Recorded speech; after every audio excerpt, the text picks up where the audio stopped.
ದೇವಭೂಮಿ ಪ್ರಯಾಗರಾಜದ ಮಹಾಕುಂಭಮೇಳಕ್ಕೆ ಲಕ್ಷಾಂತರ ಸಂಖ್ಯೆಯಲ್ಲಿ ಸಾಧು ಸಂತರ ಸಮಾಗಮವಾಗುತ್ತಿದೆ. ನಮ್ಮ ಕರ್ನಾಟಕದಿಂದಲೂ ಕೂಡ ದಕ್ಷಿಣ ಭಾರತದಿಂದಲೂ ಕೂಡ ಲಕ್ಷಾಂತರ ಜನ ಪ್ರತಿ ದಿನವೂ ಕೂಡ ಆಗಮಿಸುತ್ತಿದ್ದಾರೆ. ಅದರಂತೆ ನಮ್ಮ ಕರ್ನಾಟಕದ ಅದರಲ್ಲೂ ಕೂಡ ನಮ್ಮ ಕರಾವಳಿಯ ಮಂಗಳೂರಿನ ವಿಠ್ಠಲಗಿರಿ ಬಾಬಾ ನಮಗಿವತ್ತು ಎಕ್ಸ್ಕ್ಲೂಸಿವ್ ಆಗಿ ರಿಪಬ್ಲಿಕ್ ಕನ್ನಡದ ಜೊತೆಗೆ ಅವರಿದ್ದಾರೆ. ಆನಂದ ಅಖಾಡದ ಸದಸ್ಯರಾಗಿರುವ ವಿಠ್ಠಲಗಿರಿ ಬಾಬಾ ಸುಮಾರು 16 ವರ್ಷಗಳಿಂದ ಸನ್ಯಾಸ ಜೀವನದಲ್ಲಿದ್ದಾರೆ. ಅವರನ್ನ ಮಾತಾಡ್ಸೋಣ. ಈ ಮಹಾಕುಂಭ ಅವರಿಗೆ ಎಷ್ಟು ವಿಶೇಷ, ಹೇಗಿದೆ ಮಹಾಕುಂಭ ಮತ್ತೆ ಅವರ ಸನ್ಯಾಸಿ ಜೀವನದ ಬಗ್ಗೆ ನಾವು ಮಾತಾಡೋಣ. ರಿಪಬ್ಲಿಕ್ ಕನ್ನಡದ ಮೂಲಕ ಆನಂದ್ ಬಾಬಾ ಅವ್ರನ್ನ ನಾವಿವತ್ತು ಇಡೀ ಕರ್ನಾಟಕದ ಕರಾವಳಿ ಭಾಗದ ಜನರಿಗೆ ಆನಂದ್ ಬಾಬಾ ಎಲ್ಲಿದ್ರು, ಹೇಗಿದ್ರು, ಅವರ ಜೀವನ 16 ವರ್ಷಗಳಿಂದ ಹೇಗಿತ್ತು, ಸನ್ಯಾಸ ಜೀವನದಿಂದ ಈಗ ಅವರ ಈ ನಿರಂತರವಾದಂಥ ಈ ಸನ್ಯಾಸಿ ಜೀವನ ಹೇಗಿದೆ ಅನ್ನೋದ್ರ ಬಗ್ಗೆ ಮಾತಾಡೋಣ. ಗುರುಗಳೇ, ನಮೋ ನಮಃ. ಓಂ ನಮೋ ನಾರಾಯಣ. ತಾವು ಕರಾವಳಿ ಭಾಗದ ಮಂಗಳೂರು ಭಾಗದವರು ಅಂತ ಗೊತ್ತಾಯ್ತು. ತಾವು ಎಷ್ಟು ಸಮಯ ಆಯ್ತು ಈ ಸನ್ಯಾಸಿ ಜೀವನದಲ್ಲಿದ್ದು? ನಾನು ಬಾಲ್ಯದಿಂದಲೂ ನನ್ನ ತಂದೆ ತಾಯಿ ನನಗೆ ಒಂದು 11 ವರ್ಷ ಇರುವಾಗ ಕುಂಡಲ ಧಾರಣೆ ಮಾಡಿದ್ರು. ಅದರ ನಂತರ ನಾನು ವಿವಾಹ ಏನೂ ಆಗಿಲ್ಲ. ನಾನು ಸಣ್ಣದಿನಿಂದಲೂ ಬ್ರಹ್ಮಚಾರ್ಯ ಪಾಲನೆ ಮಾಡಿಕೊಂಡು ಇವಾಗ ಸುಮಾರು 16 ವರ್ಷಗಳಿಂದ ಸಾಧು ಜೀವನ ನಡೆಸ್ತಾ ಇದ್ದೇನೆ. ತಮಗೆ ಈ 16 ವರ್ಷದ ಹಿಂದೆ ತಮಗೆ ಸನ್ಯಾಸಿ ಆಗ್ಬೇಕು ಅಂತೇಳಿ ತಮ್ಗೆ ಅನ್ಸಿದ್ಯಾಕೆ? ಸನ್ಯಾಸಿ ಆಗ್ಬೇಕು ಅಂದ ತಕ್ಷಣ ತಾವು ಹೇಗಾದ್ರಿ? ತಮಗ್ ದೀಕ್ಷೆ ಕೊಟ್ಟವ್ರು ಯಾರು? ಆ ನಿರಂತರವಾದಂತ ಆ ಸನ್ಯಾಸಿ ಜೀವನ ಹೇಗಿದೆ ಈಗ? ಮೊಟ್ಟ ಮೊದಲಿಗೆ ನನಗೆ 4 ಜನ ಅಕ್ಕ ಇದ್ದರು, ಒಬ್ಬ ತಮ್ಮ ಇದ್ದ. ಎಲ್ಲರದ್ದು ವಿವಾಹ ಆದ ನಂತರ ನನ್ನ ತಂದೆ ಮೊದಲಿಗೆ ದೇವರ ಪಾದ ಸೇರಿದರು.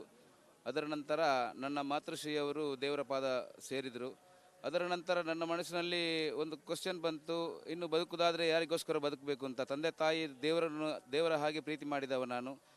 ತಂದೆ ತಾಯಿಯ ದಿನದ ನಂತರ ಈ ಸ್ವಾರ್ಥವಾದ ಸಂಸಾರ ಜೀವನದಲ್ಲಿ ಏನೂ ಆಸಕ್ತಿ ಇರಲಿಲ್ಲ. ಪಾರಮಾರ್ಥಿಕವಾದ ಸುಖದ ಒಂದು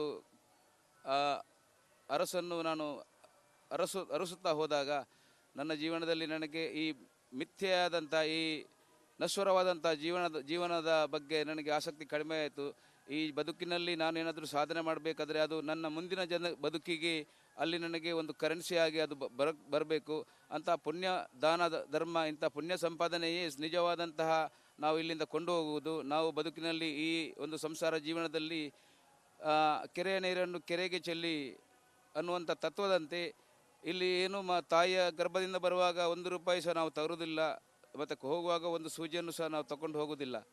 ಆದ ಕಾರಣ ಇಲ್ಲಿ ಇದೆಲ್ಲ ಮೋಹಮಾಯ. ನಮಗೆ ಕಣ್ಣಿಗೆ ಕಾಣುವಂಥದ್ದು ಎಲ್ಲ ಇದರಲ್ಲಿ ನೆಮ್ಮದಿ ಇದೆ ಅಂತ ಹೇಳಿ. ನಿಜವಾಗಿ ಧನ ಮತ್ತು ವೈಭವದಲ್ಲಿ ಯಾವತ್ತೂ ಶಾಂತಿ ಇರುವುದಿಲ್ಲ. ತ್ಯಾಗದ ಜೀವನಕ್ಕೆ ಬೆಲೆ ಇರುವುದು. ಅದೇ ಸತ್ಯ. ಆ ಸತ್ಯವೇ ಶಿವನೇ ಸುಂದರ. ಆ ಧರ್ಮವನ್ನು ಪಾಲಿಸಿಕೊಂಡು ಆ ತತ್ವವನ್ನು ನಂಬಿಕೊಂಡು ನಾನು ನನ್ನ ಬದುಕನ್ನು ಸವಿಸ್ತಾ ಇದ್ದೇನೆ. ಈ ವ್ಯಾಮೋಹವನ್ನ ತ್ಯಜಿಸಿ ಎಲ್ಲವನ್ನ ತ್ಯಜಿಸಿದ ಮೇಲೆ ನನಗೇನೂ ಬೇಡ, ದೇವರೊಬ್ಬನೇ ಸತ್ಯ ಅಂತೇಳಿ ಹೋದ ಮೇಲೆ ತಾವು ಸಾಧನೆ ಹಾದಿ ಹೇಗೆ ಹಿಡಿತೀರಿ ಅಂತ? ನಾನು ಸುಮಾರು 16 ವರ್ಷಗಳ ಹಿಂದೆ ದಿಗಂಬರ ಕಡದ ಪರಮಹಂಸ ಬಾಬಾ ರಾಮ್ಜಿದಾಸ್ ಮಹಾರಾಜ್ ಅನ್ನುವಂಥ ಒಂದು ಸಾಧು, ನಾನು ನನ್ನ ಹುಟ್ಟೂರಿನಲ್ಲಿರಬೇಕಾದ್ರೆ ಮೂಡುಬಿದ್ರಿ ಕಡೆ ಕೋನಾಜಕಲ್ಲಲ್ಲಿ ಅವರು ಒಂದು ಸಿದ್ಧಪೀಠದಲ್ಲಿ ಸಿದ್ಧ ಸಾಧಕರಾಗಿ ಸಾಧನೆ ಮಾಡುತ್ತಿದ್ದರು. ಶಬರಿಮಲೆಗೆ ಹೋಗುವಂಥ ಸಂದರ್ಭದಲ್ಲಿ ಅವರ ಪರಿಚಯ ಆಯಿತು ನನಗೆ. ಅಲ್ಲಿ ಹೋಗುವಂಥ ಎಲ್ಲ ನನ್ನ ಸಹ ಸ್ವಾಮೀಜಿಗಳು ಎಲ್ಲರೂ ಸ್ವಾಮಿಯ ಭಕ್ತರು. ಅವರು ಅಲ್ಲಿ ಹೋಗಿ ಬಂದಿದ್ದರು. ಅವರ ಬಗ್ಗೆ ನನಗೆ ತಿಳಿಸಿದರು. ಅದರ ನಂತರ ನಾನು ಸಹ ಅದರ ಬಗ್ಗೆ ಸ್ವಲ್ಪ ಗಮನವಹಿಸಿ ನನಗೂ ಸಹ ಅವರನ್ನು ನೋಡಬೇಕು ಅನ್ನುವಂಥ ಕುತೂಹಲ ಬಂತು ನನಗೆ. ಅದರ ಹಿಂದುಗಡೆ ನಾನು ಅವರನ್ನು ಹೊರಸುತ್ತಾ ಹೋಗಿ ಅವರ ಚರಣ ಇರುವಂಥ ಜಾಗಕ್ಕೆ ನಾನು ಏನೋ ಪುಣ್ಯದಲ್ಲಿ ನಾನು ತಲುಪಿದೆ. ನನ್ನ ಜೀವನಕ್ಕೆ ಒಂದು ಬೆಳಕನ್ನು ನೀಡಿದವರು, ಒಂದು ಶಕ್ತಿಯನ್ನು ನೀಡಿದವರು, ನನ್ನನ್ನೊಂದು ವ್ಯಕ್ತಿಯಿಂದ ಶಕ್ತಿಯನ್ನಾಗಿ ಪರಿವರ್ತಿಸಿದವರು ಬಾಬಾ ಪರಮಪೂಜ್ಯ ಶ್ರೀ ರಾಮ್ಜಿದಾಸ್ ಮಹಾರಾಜ್ ಅವರು. ತದನಂತರ ನಾನು ಬಾಬಾ ಬನ್ಕಂಡಿಯವರ ಸಂಪರ್ಕಕ್ಕೆ ಬಂದೆ. ಬಾಬಾ ಬನ್ಕಂಡಿಯವರು ನನಗೆ ಮೊದಲಿನ ಗುರುಗಳು. ನನಗೆ ಒಂದು 10 ವರ್ಷವರೆಗೆ ಅವರು ನನಗೆ ಸಂಪರ್ಕದಲ್ಲಿ ಇರಲಿಲ್ಲ. ಆದ ಕಾರಣ ನನಗೆ ಬೇರೆ ಒಂದು ಗುರುವಿನ ಅವಶ್ಯಕತೆ ಇತ್ತು, ಗುರುವಿನ ಕೃಪೆಯ ಅಗತ್ಯ ಇತ್ತು ನನಗೆ. ಅರಸುತ್ತಾ ಹೋದಾಗ ಬಾಬಾ ಬನ್ಕಂಡಿಯವರ ಕೃಪೆ ನನ್ನ ಮೇಲೆ ಆಯಿತು. ಅತ್ಯಂತ ಪ್ರೀತಿಯಿಂದ ನನ್ನನ್ನು ಶಿಷ್ಯನಾಗಿ ಸ್ವೀಕಾರ ಮಾಡಿದ್ದಾರೆ. ಅದರ ನಂತರ 3ನೇ ಅವಧಿಗೆ ನನಗೆ ಒಬ್ಬರು ನಿರಂಜನೀಯ ಕಾರಣದವರು ಕಾಲಿಗಿರಿ ಮಹಾರಾಜ್ ಅಂತ ಹೇಳಿ ಕಲ್ಕತ್ತಾ ಬಂಗಾಳದವರು ನನ್ನ ಮಾಂತ್ರಿಕ ಮತ್ತು ತಾಂತ್ರಿಕ ಗುರುವಾಗಿದ್ದಾರೆ. ಅವರ ಅಡಿಯಲ್ಲಿ ಸಹ ಸೇವೆ ಮಾಡ್ತದೆ. ನನಗೆ 5 ಜನ ಗುರುಗಳಿದ್ದಾರೆ. ಹಾಗಾಗಿ ಗುರುವಿನ ಒಂದು ಗುಲಾಮನ ಆಗದೆ ದೊರೆಯದನ್ನು ಮುಕುತಿ ಅಂತ ಹೇಳ್ತಾರೆ. ಹಾಗೆ ಗುರುವಿನ ಚರಣ ಸೇವೆ ಮಾಡಿ ಅವರ ಸೇವೆ ಎಲ್ಲ ರೀತಿಯ ಅವರ ಸೇವೆ ಅವರನ್ನು ಸಂತೃಪ್ತಪಡಿಸಿದ ನಂತರ ನನ್ನನ್ನು ಬಾಬಾ ಬನಖಂಡಿ ಅವರ ಕೃಪಾ ಆಶೀರ್ವಾದದಿಂದ ನಾಗಾ ಸಾಧುವಾಗಿ ಪರಿವರ್ತನೆ ಮಾಡಿದರು. ಗುರುಗಳೇ, ದೀಕ್ಷೆ ತಗೊಳ್ಳುವಾಗ ಶಸ್ತ್ರ ಮತ್ತೆ ಶಾಸ್ತ್ರದ ಅಭ್ಯಾಸ ಮತ್ತೆ ಶಾಸ್ತ್ರವನ್ನು ಕಲಿಸ್ತಾರೆ. ತಾವು ಶಸ್ತ್ರ ಇದರಲ್ಲಿ ಯಾವುದನ್ನ ಆಯ್ಕೆ ಮಾಡ್ಕೊಂಡಿದ್ದೀರಿ? ಶಸ್ತ್ರ ಮತ್ತು ಶಾಸ್ತ್ರ ಇದೆರಡು ನಮ್ಮ ನಾಗಾಕಗಳ ನಿಯಮ. ಯಾಕೆಂದರೆ ಅಹಿಂಸೋ ಪರಮೋ ಧರ್ಮ, ಧರ್ಮ ಹಿಂಸೋ ತಚೈವತಃ ಅಂತ ಹೇಳ್ತಾರೆ. ಧರ್ಮವನ್ನು ರಕ್ಷಣೆ ಮಾಡಬೇಕಾದ್ರೆ ಶಸ್ತ್ರನೂ ಬೇಕಾಗತ್ತೆ. ಈ ಎರಡನ್ನು ನಮ್ಮ ಅಖಾಡ ಅಂತ ಹೇಳಿದರೆ ಒಂದು ವಿದ್ಯಾಶಾಲೆಯ ಥರ, ಒಂದು ವಿದ್ಯಾ ದೇಗುಲ, ನಮಗೆ ಒಂದು ಕಲಿಸುವಂಥ ಪಾಠಶಾಲೆ. ಈ ಅಖಾಡಗಳು ಕುಸ್ತಿ ಅಖಾಡ ಇರ್ಬೋದು, ನಮ್ಮ ಸಾಧುಗಳ ಅಖಾಡ ಇರ್ಬೋದು, ಇಲ್ಲೆಲ್ಲ ನಮ್ಮಂಥ ಸೈನಿಕರನ್ನು ತಯಾರು ಮಾಡ್ತಾರೆ. ಯಾಕೆಂದರೆ ಧರ್ಮವನ್ನು ರಕ್ಷಣೆ ಮಾಡಲಿಕ್ಕೆ, ಧರ್ಮದ ಮೇಲೆ ಯಾವಾಗ ಹಾನಿಯಾಗುತ್ತೆ ಆವಾಗ ನಾವು ಆ ಒಂದು ಶಸ್ತ್ರಸಜ್ಜಿತವಾಗಿ ಇದಕ್ಕಿಂತ ಮುಂಚೆ ಇತಿಹಾಸವನ್ನು ನೋಡಬೇಕಾದ್ರೆ ಮೊಘಲರನ್ನು ಎದುರಿಸಿದ್ದೇವೆ, ಅಕ್ಬರ್ ಎಲ್ಲರನ್ನು ಎದುರಿಸಿ ನಾವು ಧರ್ಮದ ರಕ್ಷಣೆ ಮಾಡಿದ್ದೇವೆ. ನಾಗಾ ಸಾಧು ಅಂತ ಹೇಳುವುದು ಒಂದು ಧರ್ಮ ರಕ್ಷಕ, ಒಂದು ಸೇನಾನಿ ಥರ, ಒಂದು ಒನ್ ಮ್ಯಾನ್ ಆರ್ಮಿ ಥರ.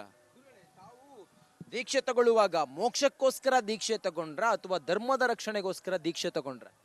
ಧರ್ಮದ ರಕ್ಷಣೆಯಲ್ಲಿ ಮೋಕ್ಷ ಅಂತ ನಂಬಿದವರು ನಾನು. ಅದರಲ್ಲಿ ಆ ಎರಡೂ ಮಾತು ಒಂದೇ ಬರುತ್ತೆ. ಯಾಕೆಂದರೆ ಧರ್ಮವೇ ದಯೆಯೇ ಧರ್ಮದ ಮೂಲ. ಧರ್ಮ ಮಾಡದಿದ್ದರೆ ನಮಗೆ ಮೋಕ್ಷ ಸಿಗಲ್ಲ. ನಾವು ಅಧರ್ಮ ಮಾಡಿದಾಗ ನಾವು ಮೋಕ್ಷದ ಪರಿಕಲ್ಪನೆಯನ್ನೇ ಮಾಡಲಿಕ್ಕೆ ಅಸಾಧ್ಯ. ಆದ ಕಾರಣ ಧರ್ಮದಲ್ಲಿ ನಡೆಯುವವನಿಗೆ ಒಂದಲ್ಲ ಒಂದು ದಿವಸ ಆ ಪರಮ ವೈಕುಂಠ ಧಾಮ, ಮೋಕ್ಷ ಅನ್ನುವಂಥದ್ದು, ಸಾಯುಜ್ಯ ಅನ್ನುವಂಥದ್ದು, ಸ್ವಾಮಿಪ್ಯ ಅನ್ನುವಂಥದ್ದು, ಸಾರೋಹಿ ಅನ್ನೋದು ಖಂಡಿತವಾಗಿಯೂ ಭಗವಂತನ ಅನುಗ್ರಹದಿಂದ ದೊರಕುತ್ತದೆ ಅಂತ ನಂಬಿಕೆ ನನ್ನದು.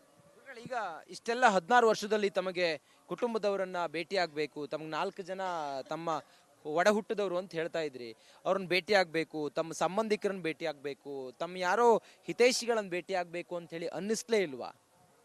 ಸಾಧು ದೀಕ್ಷೆ ತಗೊಂಡ ನಂತರ ನಾವು ದೇವರಿಗೆ ಹತ್ತಿರ ಆಗಬೇಕು, ಮನುಷ್ಯರಿಗೆ ದೂರ ಆಗಿರಬೇಕು. ನಾವು ಸಂಸಾರದಿಂದ ದೂರ ಆಗಿ ವೈರಾಗ್ಯ ಪೂರ್ವಕವಾಗಿ ಶಿವನಿಗೆ ಹತ್ತಿರ ಆಗುವುದು ನಮ್ಮ ಧರ್ಮ. ಸಂಸಾರ ಎನ್ನುವಂಥದ್ದು, ಸಂಬಂಧ ಎನ್ನುವಂಥದ್ದು ಇದೊಂದು ಚರ್ಮ ಬಂಧನ ಮಾತ್ರ. ನಿಜವಾದ ಬಂಧನ ನಾವು ನಮ್ಮ ಅಮ್ಮನ ಗರ್ಭದ ಪಿಂಡದಲ್ಲಿ ಇರುವಾಗಲೇ ನಮಗೆ ಭಗವಂತ ಅಲ್ಲಿಗೆ ಜೀವದಾನ ಕೊಡ್ತಾನೆ. ಮಾತ್ರ ತಾಯಿ ಎನ್ನುವಂಥದ್ದು ಒಂದು ಮಾಧ್ಯಮ. ನಮಗೆ ಸಂಸಾರದ ಅದು ಚರ್ಮದ ಬಂಧನ, ಅದು ನಮಗೆ ಒಂದು ಬರಲಿಕ್ಕೆ ಒಂದು ಮಾಧ್ಯಮ ಮಾತ್ರ ಅಮ್ಮ. ಆ ಭಗವಂತ ನಮ್ಮ ಪಿಂಡಕ್ಕೆ ಅಮ್ಮನ ಗರ್ಭದಲ್ಲಿರುವಾಗಲೇ ಆ ಪರಮಪಿತ ಎನ್ನುವಂಥದ್ದು ಅಲ್ಲಿ ಜೀವದಾನ, ಅಲ್ಲೇ ಅವನೇ ನಿಜವಾದ ತಂದೆ, ನಿಜವಾದ ತಾಯಿ ಅಂದರೆ ಅವನೇ. ಆ ಪರಮ ವಾತ್ಸಲ್ಯ ಅವನ ಆ ಪರಮಾತ್ಮನ ಪರಮ ವಾತ್ಸಲ್ಯ ಇರುವಾಗ ಬೇರೆ ಅದರ ಇದರಲ್ಲಿ ಯಾವುದು ನಗಣ್ಯ ಅಂತ ನನಗೆ ಅನಿಸ್ತದೆ. ಏನು ಓದಿದ್ರಿ ಮತ್ತೆ ತಾವು ಏನು ಉದ್ಯೋಗದಲ್ಲಿದ್ರಿ? ತಾವು ಕೊನೆಯದಾಗಿ ಎಲ್ಲವನ್ನ ತ್ಯಜಿಸಿ ಹೊರಗಡೆ ಬರುವಾಗ? ನಾನು ಮೊಟ್ಟ ಮೊದಲಿಗೆ ನನ್ನ ಕಾಲೇಜ್ ಲೈಫ್ ಆದ ನಂತರ ಬಿಕಾಮ್ ಮಾಡಿಕೊಂಡ ನಂತರ ನನಗೆ ಒಂದು ಆಸ್ಟ್ರೇಲಿಯಾದಲ್ಲಿ IDP ಎಜುಕೇಷನ್ ಆಸ್ಟ್ರೇಲಿಯಾ ಅನ್ನುವಂತಹ ಒಂದು ಕನ್ಸಲ್ಟಿಂಗ್ ಕಂಪನಿ, ನನಗೆ Australian government of undertaking company, ಆ ಕಂಪನಿಯಲ್ಲಿ ನನಗೆ ಒಂದು ಅವಕಾಶ ಬಂತು. ಒಂದು 8 ವರ್ಷ ಸೇವೆ ಮಾಡಿದೆ.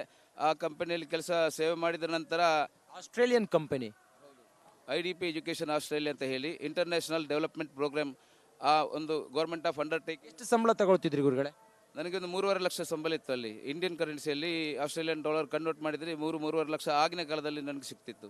ಎಲ್ಲಿ, ಭಾರತದಲ್ಲೇ ಇದ್ರಾ ಅಥವಾ ಹೊರದೇಶದಲ್ಲಿದ್ರ? ನಾನು ಹೆಡ್ ಆಫೀಸ್ ಆಸ್ಟ್ರೇಲಿಯಾದಲ್ಲಿದ್ದೆ, ತಸ್ಮಾನಿಯಾ ಅನ್ನುವಂಥ ಜಾಗದಲ್ಲಿದ್ದೆ. ಅದರ ನಂತರ ಅದೇ ಆಸ್ಟ್ರೇಲಿಯಾದಲ್ಲಿ 3.5 ಲಕ್ಷ ಸಂಬಳ ತಗೊಳ್ತಿದ್ದವರು ಅದೆಲ್ಲವನ್ನ ತ್ಯಜಿಸಿ ತಮ್ಮ ತಾಯಿ ಮತ್ತೆ ತಂದೆ ನಿಧನದ ನಂತರ ತಾವು ಸನ್ಯಾಸತ್ವವನ್ನು ಸ್ವೀಕಾರ ಮಾಡಿದ್ರಿ. ಹೌದು, ತಾಯಿಯ ತಂದೆ ಮೊದಲೇ ತೀರಿದ್ರು. ಅದರ ನಂತರ ತಾಯಿಯ ಸೇವೆ ಮಾಡಬೇಕಾದ್ರೆ ನನ್ನ ತಮ್ಮನಿಗೆ ಒಂದ್ಸಲ ಕೇಳಿದೆ, ಅವನು ಆಗ ಕತರಲ್ಲಿದ್ದ. ಅವಾಗ ಕೇಳಿದೆ, ನಿನಗೆ ತಾಯಿ ಸೇವೆ ಮಾಡ್ಬೋದು? ಅದಕ್ಕೆ ಕೇಳಿದ, ಅಣ್ಣ ನಾನು ಇವಾಗ ಬಂದದಷ್ಟೇ, ನನ್ನ ಕಡೆಯಿಂದ ನನಗೆ ಸ್ವಲ್ಪ ಟೈಮ್ ಕೊಡು ಅಂತ ಹೇಳಿ ಮತ್ತು ನಾನೇ ಅಲ್ಲಿ ರಿಸೈನ್ ಮಾಡಿ ನಾನು ತಾಯಿಯ ಸೇವೆ ಮಾಡಿದೆ. ಸೇವೆ ಮಾಡಿ ತಾಯಿ 2 ಕಿಡ್ನಿ ಫೈಲ್ ಆಗಿತ್ತು ಅವ್ರದ್ದು. ಸೇವೆ ಮಾಡಿ ಕೊನೆಗೆ ತುಂಬ ಬೇಸರ ಆಯಿತು ನನಗೆ. ಅಂದರೆ ಅಲ್ಲಿ ಡಯಾಬಿಟಿಸ್ ಡಯಾಲಿಸಿಸ್ ಮಾಡಬೇಕಾದ್ರೆ ಅವರಿಗೆ ರಕ್ತ ಕೊಟ್ಟು ಎಲ್ಲಿ ಶರೀರದಲ್ಲಿ ಎಲ್ಲಿಯೂ ರಕ್ತ ಸಿಗ್ತಾ ಇಲ್ಲ. ಕೊನೆಗೆ ತೊಡೆಯಲ್ಲಿ ರಕ್ತ ತೆಗೆತಿದ್ರು ಟೆಸ್ಟ್ ಮಾಡಲಿಕ್ಕೆ. ಆವಾಗ ಅಮ್ಮನಿಗೆ ನೋವಾಗ್ತಿತ್ತು, ಆದರೆ ಅದನ್ನು ವಿರೋಧ ಮಾಡುವಂಥ ಶಕ್ತಿ ಅವರಲ್ಲಿ ಇರಲಿಲ್ಲ. ನನಗೆ ಅದನ್ನು ನೋಡಿ ನನಗೆ ತುಂಬ ನೋವಾಯಿತು. ನಾನು ಮತ್ತು ಸ್ವಾಮಿ ಅಯ್ಯಪ್ಪನ ಪರಮ ಭಕ್ತ ಆಗ್ತಿದ್ದೆ. ಈಗಲೂ ನಾನು ಶಬರಿಮಲೆಗೆ ಪ್ರತಿ ವರ್ಷವೂ ಹೋಗ್ತೇನೆ. ನಾನು ಈ ವರ್ಷ ಹೋಗಿದ್ರಾ? ಕಳೆದ ವರ್ಷ ಹೋಗಿದ್ದೆ. ಈ ವರ್ಷ ಇನ್ನೂ ಹೋಗಬೇಕು. ನಾನು ಹೋಗಿದ್ದೆ ಗುರುಗಳೇ. ಈ ಸಲ ನಾನು ಕುಂಭಮೇಳದ ಕಾರಣ ನಾನು ಹೋಗ್ಲಿಕ್ಕೆ ಆಗಿಲ್ಲ. 14 ತಾರೀಕಿಗೆ ನಾನು ಇಲ್ಲೇ ಮಕರ ಸಂಕ್ರಮಣದಲ್ಲಿ ಇಲ್ಲಿ ಕುಂಭಸ್ಥಾನದಲ್ಲಿ ನಾನು ಭಾಗವಹಿಸಿದ್ದೆ. ನೀವು ಸನ್ಯಾಸ ದೀಕ್ಷೆ ತಗೊಂಡು ಈ ಸನ್ಯಾಸ ಜೀವನದಲ್ಲಿದ್ದಾಗ ತಮ್ಮ ಹೊಟ್ಟೆಪಾಡಿಗೆ ತಮ್ಮ ಖರ್ಚಿರುತ್ತೆ, ಓಡಾಡೋದಕ್ಕೆ ಎಕ್ಸ್ಪೆನ್ಸ್ಗಳಾಗುತ್ತೆ, ಅಥವಾ ತಮ್ಮದೇ ಅಂಥೇಳಿ ವೈಯಕ್ತಿಕವಾದಂಥ ಖರ್ಚುಗಳಿರುತ್ತೆ, ಊಟ ತಿಂಡಿ ಮತ್ತೊಂದು ಏನೇ ಆದರೂ ಕೂಡ ಅದನ್ನೆಲ್ಲ ಹೇಗೆ ಹೊಂದಿಸ್ಕೊತೀರಿ? ಭಗವಂತನ ಅಲ್ಲಿ ಒಂದು ನಿರ್ದಿಷ್ಟ ಒಂದು ದೃಢ ನಿರ್ಧಾರ ಇಟ್ಟಾಗ, ವಿಶ್ವಾಸವಿಟ್ಟಾಗ, ಆತನ ಕೃಪಾ ಕಟಾಕ್ಷದಿಂದ ತನ್ನಷ್ಟಕ್ಕೆ ಎಲ್ಲವೂ ನಮಗೆ ನಾವು ಯೋಚಿಸಿದ ರೀತಿಯಲ್ಲಿ ಒಳ್ಳೆಯ ರೀತಿಯಲ್ಲಿ ನಮ್ಮ ಚರಣ ಕಮಲಕ್ಕೆ ಬಂದು ಸೇರುತ್ತೆ. ಇಷ್ಟು ನಾನು ಹೇಳಬಲ್ಲೆ. ನಾನು ಒಂದು ದೇವಸ್ಥಾನ ಒಂದು ಮಠ ಆಗಲಿ, ಮಂದಿರ ಆಗಲಿ, ಗಾಡಿ ಆಗಲಿ, ಸೈಕಲ್ ಆಗಲಿ ನನ್ನ ಹತ್ರ ಯಾವುದೂ ಇಲ್ಲ. ನನಗೆ ಅದರ ಅವಶ್ಯಕತೆ ಇರಲಿಲ್ಲ. ಭಕ್ತಿಗೆ ಬೇಕಾಗೋದು ಒಳಗಿನ ನಮ್ಮ ಮನಸ್ಸು, ಆ ಮನ ಅಂತ ಹೇಳುವಂಥದ್ದು ಭಕ್ತಿಗೆ ಬೇಕಾಗಿದ್ದು ಅದು ಮಾತ್ರ. ಅದನ್ನು ನಾವು ಭಗವಂತನಿಗೆ ಕೊಟ್ಟರೆ ಬಾಕಿದ್ದನ್ನೆಲ್ಲ ಭಗವಂತ ನಮಗೆ ಕೊಡ್ತಾನೆ ಅವ. ಗುರುಗಳೇ, ಈಗ ತಮಗೆ ಒಂದು ದಿನಕ್ಕೊಂದು ಎಷ್ಟು ಖರ್ಚಿಗೆ ಹಣ ಬೇಕಾಗ್ಬೋದು ಗುರುಗಳೇ?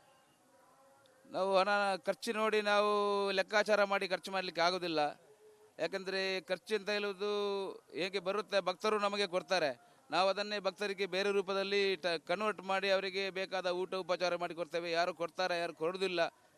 ಇದ್ದವರು ಕೊಡ್ತಾರೆ, ನಾವು ಇಲ್ಲದವರಿಗೆ ಕೊಡ್ತೇವೆ, ಸೇವೆ ಮಾಡ್ತಾ ಇದ್ದೇವೆ. ಯಾವ ಭಾಗದಲ್ಲಿ ಈಗ ಉಳ್ಕೊಂಡಿದ್ದೀರಿ ಗುರುಗಳೇ? ತಮ್ಮ ವಾಸ್ತವ್ಯ ಎಲ್ಲಿ? ನನ್ನದು ಈಗ ಹರಿಯಾಣದ ಜಿಂದ್ ಜಿಲ್ಲೆಯಲ್ಲಿ ಮತ್ತು ಹಿಮಾಚಲ ಪ್ರದೇಶದ ಕಾಂಗಡ ಅನ್ನುವಂಥ ಜಾಗದಲ್ಲಿ ಎರಡು ಕಡೆ ನಾನು ದೇವರ ಒಂದು ಸೇವೆ ಮಾಡ್ತಾ ಇದ್ದೇನೆ, ಸಮಾಧಿಯ ಸೇವೆ ಮಾಡ್ತಾ ಇದ್ದೇನೆ. ಒಂದು 800 ವರ್ಷ ಹಳೆಯ ಒಂದು ಪರಮಹಂಸ ಬಾಬನ ಸಮಾಧಿಯಲ್ಲಿ ಅವರ ಸೇವಕನಾಗಿ ಸೇವೆ ಮಾಡ್ತಾ ಇದ್ದೇನೆ. ಇನ್ನು ಈ ದೇಹದಲ್ಲಿ ಜೀವ ಇರುವವರೆಗೂ ಕೂಡ ತಾವು ಸನ್ಯಾಸಿಯಾಗಿಯೇ ಇರ್ತೀರಿ? ಸನ್ಯಾಸ ಅಂತ ಹೇಳಿ ಒಂದು ಸಲ ಸ್ವೀಕಾರ ಮಾಡಿದ ನಂತರ ಜೀವನದಲ್ಲಿ ಅವನು ಬೇರೆ ಮತ್ತೆ ವಿಚಲಿತ ಆಗುವಾಗಿಲ್ಲ ಮನಸ್ಸಿನಲ್ಲಿ. ಅವನು ಕೊನೆಯವರೆಗೂ ಅವನ ಜೀವನ ಸನ್ಯಾಸವೇ, ತ್ಯಾಗವೇ. ಈ ಶರೀರ ಬಿಟ್ಟು ಹೋದ ನಂತರ ಅವನು ಸಮಾಧಿಯೇ ಆಗುವುದು. ಅದರಲ್ಲಿ ಅರ್ಧದಲ್ಲಿ ಬಿಟ್ಟು ಓಡಲಿಕ್ಕೆ ಇಲ್ಲ. ಅದು ಅಂಥ ಒಂದು ನಾಟಕ ಅಲ್ಲ ಸನ್ಯಾಸ ಎನ್ನುವಂಥದ್ದು. ಸನ್ಯಾಸ ಎನ್ನುವಂಥದ್ದು ಒಂದು ಕಟಿಬದ್ಧವಾದಂತಹ, ಒಂದು ದೃಢವಾದಂತಹ, ಅಚಲವಾದಂತಹ ಒಂದು ಕಠಿಣ ರಸ್ತೆಯಲ್ಲಿ, ಧರ್ಮದ ರಸ್ತೆಯಲ್ಲಿ, ಸತ್ಯದ ರಸ್ತೆಯಲ್ಲಿ, ನ್ಯಾಯದ ನೀತಿಯ ರಸ್ತೆಯಲ್ಲಿ ನಾವು ಯಾವುದಕ್ಕೂ ಬಗ್ಗದೆ ಅದನ್ನೇ ನಾವು ಅದರ ಮೇಲೆ ವಿಶ್ವಾಸ ಇಟ್ಕೊಂಡು ಧರ್ಮವೇ ನಮ್ಮನ್ನು ರಕ್ಷಣೆ ಮಾಡ್ತದೆ, ಧರ್ಮವನ್ನು ರಕ್ಷಣೆ ಮಾಡಿದವನನ್ನು ಧರ್ಮವೇ ಸ್ವಯಂ ರಕ್ಷಣೆ ಮಾಡ್ತದೆ ಅಂತ ಹೇಳಿ ನಮಗೆ ತಿಳಿಸ್ತದೆ. ಅದು ಸತ್ಯ, ಅದುವೇ ಶಿವ, ಅದೇ ಸುಂದರ. ಗುರುಗಳೇ, ಈಗ ತಾವು ತಮ್ಮ ಕುಟುಂಬದವರೆಲ್ಲ, ಅಂದರೆ ತಮ್ಮ ಅಣ್ಣ, ತಮ್ಮ ಒಡ ಹುಟ್ಟಿದವರೆಲ್ಲ ಇದ್ದಾರೆ, ಅವರೇನಾದರೂ ತಾವು ಈ ಸನ್ಯಾಸ ಜೀವನದಲ್ಲಿರುವಾಗ ತಮ್ಮನ್ನು ಸಂಪರ್ಕ ಮಾಡುವಂಥ ಪ್ರಯತ್ನ ಮಾಡಿದ್ರಾ? ನೀವು ಊರು ಬಿಟ್ಟು ಸನ್ಯಾಸ ದೀಕ್ಷೆ ತೊಟ್ಟು ಈಗ ಸನ್ಯಾಸಿ ಆದ ನಂತರ ತಮ್ಮ ಮತ್ತೆ ಅವರ ನಡುವೆ ಏನಾದರೂ ಮಾತುಕತೆಗಳಾಗಿತ್ತಾ, ಅಥವಾ ಏನಾದರೂ ಸಂಪರ್ಕ ಆಗಿತ್ತಾ? ತಾವು ಮತ್ತೆ ಏನಾದರೂ ತಮ್ಮ ಹುಟ್ಟೂರಿಗೆ ಹೋಗಿದ್ದೀರಾ? ನೋಡಿ, ಪ್ರೀತಿ ಅನ್ನುವಂಥದ್ದು ಎಲ್ಲರನ್ನು ಒಂದು ಮಾಡುತ್ತದೆ. ಈಗ ಸ್ನೇಹ, ಈಗ ಅವರು ನನಗೆ ನನ್ನ ಬಂಧುಗಳಾಗಿ ಇಲ್ಲ, ನನಗೆ ನನ್ನ ವಿಶ್ವವೇ, ನನಗೆ ಎಲ್ಲರೂ ಬಂಧು. ನನಗೆ ಅವರು ನನ್ನನ್ನು ಪ್ರೀತಿ ಮಾಡ್ತಾರೆ ಅಂತ ಹೇಳಿದರೆ ನಾನು ಅವರನ್ನು ತಿರಸ್ಕಾರ ಮಾಡಲಿಕ್ಕೆ ಆಗಲ್ಲ. ಯಾಕಂದರೆ ಅವರು ನನಗೆ ಭಕ್ತರಾಗಿದ್ದಾರೆ. ಈಗ ನನ್ನನ್ನು ತಿಳಿದು, ನನ್ನನ್ನು ಅರಿತು, ಅದರ ನಂತರ ನನಗೆ ಇರುವಂತಹ ಸಂಬಂಧ, ಶಾರೀರಿಕ ಸಂಬಂಧ ಯಾವುದಿತ್ತು, ನಮ್ಮದು ಕುಟುಂಬದ ಒಳಗಿನ ಅಂತ ಒಂದು ರಕ್ತದ ಸಂಬಂಧ ಏನಿತ್ತು, ಅದನ್ನು ಕಲಚಿ ಅವರು ನನ್ನನ್ನು ಗುರುವಾಗಿ ಸ್ವೀಕಾರ ಮಾಡಿದ್ದಾರೆ. ಗುರುವಾದ ನಂತರ ನಾನು ಅವರಿಗೆ ದರ್ಶನ ನೀಡುವುದು, ಅವರಿಗೆ ಆಶೀರ್ವಾದ ನೀಡುವುದು ನನ್ನ ದಾಯಿತ್ವವಾಗಿರ್ತದೆ. ಅದಕ್ಕೋಸ್ಕರ ನಾನು ಎಲ್ಲರನ್ನು ನೋಡಿದ ಹಾಗೆ ಅವರಿಗೆ ಸಹ ಆಶೀರ್ವಾದ ಮಾಡ್ತಾ ಇರ್ತೇನೆ. ಅದರಲ್ಲಿ ಸಂಸಾರದಲ್ಲಿ ಇಲ್ಲ ನಾನು, ಆದರೆ ಅಟ್ಯಾಚ್ಮೆಂಟ್ ಏನಿಲ್ಲ. ಕೇವಲ ಒಂದು ಭಕ್ತ ಮತ್ತು ಗುರುವಿನ ಮತ್ತು ಶಿಷ್ಯನ ಸಂಬಂಧ ಇದೆ, ಬೇರೆ ಅದಕ್ಕಿಂತ ಮಿಗಿಲಾಗಿ ಯಾವುದೂ ಇಲ್ಲ. ಈಗ ಮಹಾಕುಂಭ 144 ವರ್ಷ ನಮ್ಮ ಜೀವಮಾನದಲ್ಲಿ ಅಥವಾ ಈ ಒಂದು ಕಾಲಮಾನದಲ್ಲಿ ನಾವು ನೋಡ್ತಿದ್ದೀವಿ ಅನ್ನೋದೇ ನಮ್ಮೆಲ್ಲರ ಭಾಗ್ಯ, ನಮ್ಮೆಲ್ಲರ ಸೌಭಾಗ್ಯ. 7 ಜನ್ಮದ ಪಾಪ ಮೋಕ್ಷ ಆಗುತ್ತೆ ನಾವಿಲ್ಲಿ ಸ್ನಾನ ಮಾಡಿದರೆ. ತಾವಿದನ್ನು ಹೇಗೆ ನೋಡ್ತಾ ಇದ್ದೀರಿ? ಮತ್ತು ವ್ಯವಸ್ಥೆಗಳೆಲ್ಲ ಹೇಗಿದ್ದಾವೆ? ಇಷ್ಟು ಲಕ್ಷ ಜನ ಸೇರಿದ್ದಾರೆ, ಒಂದು ಮಿನಿ ಭಾರತ ಅನ್ನೋ ರೀತಿಯಲ್ಲಿ ಪ್ರಯಾಗ್ರಾಜ್ನ ಕುಂಭಮೇಳವನ್ನು ನಾವು ನೋಡ್ತಾ ಇದ್ದೀವಿ. ತಾವಿದನ್ನು ಹೇಗೆ ನೋಡ್ತಾ ಇದ್ದೀರಿ? ಮಹಾಕುಂಭ ಅನ್ನುವಂಥದ್ದು ಈ ಲೋಕದಲ್ಲಿ ಕಷ್ಟ ಬಂದಾಗ ದೇವರು ಮತ್ತು ದಾನವರು ಒಟ್ಟು ಸೇರಿ ಮಂದಾರ ಪರ್ವತವನ್ನು ಎತ್ತಿ ವಾಸುಕಿಯನ್ನು ಸುತ್ತಿ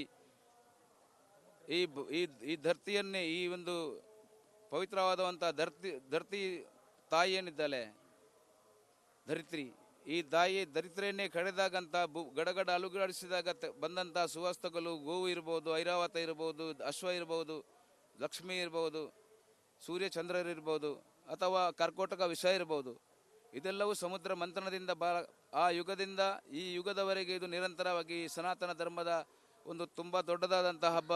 ಇಡೀ ಸನಾತನ ಧರ್ಮದ ಇಡೀ ವರ್ಲ್ಡ್ಸ್ ಲಾರ್ಜೆಸ್ಟ್ ರಿಲಿಜಿಯಸ್ ಗ್ಯಾದರಿಂಗ್ ಅಂತ ಹೇಳ್ತಾರೆ. ಈ ಒಂದು ಸಂಗಮ ಇದು.